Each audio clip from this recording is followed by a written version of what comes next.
دونکو سلامونه. زیاتره خلک اکثره په لوړ عمر کې د ناڅاپي زړه حملې، ناڅاپي دماغي سکتې سره مخامخ کېږي. ډېرې عامې وجې لري، خو یوه وجه دا ده چې دوی ورته هیڅ متوجه نه وي. هغه د زړه د ضربان بې نظمه کېدل دي چې په لکونو خلک دغه مشکل لري او په نړۍ کې هر کال په میلیونونو خلک د دې مشکل د لاسه خپل ژوند د لاسه ورکوي او د دوی ژوند د پای ټکی مومي. د زړه بې نظمي چې اکثره خلک ورته متوجه نه وي، د زړه د حرکاتو د بې نظمۍ سبب کېږي چې د زړه په داخل کې وینه لخته کېږي، چینګېږي، کلکېږي.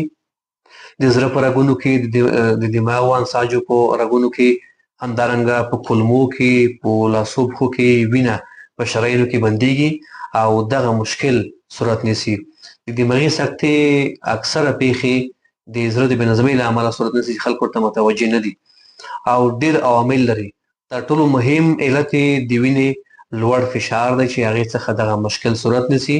بل مهم علت د تایراید مشکلات دي چې زیاتره خلک د تایراید وظیفه یې زیاته وي. بل مهم علت د بدن د مالګو بې نظمه کېدل دي. په لوړ عمر خلکو کې د وینې د لږوالي یا کمښت څخه هم دغه پیښه رامنځته کېدلی شي. ځینې دواګانې، خصوصا هغه دواګانې چې د سږو په سابندۍ کې استعمالیږي لکه وینټولین یا سلبوټامول. بل علت دا د شپږم علت چې د زړه په داخل کې د والونو تنګوالی، دا هم دې باعث کېږي چې د زړه عضینات وپړسېږي او د زړه د حرکاتو بې نظمي رامنځته شي.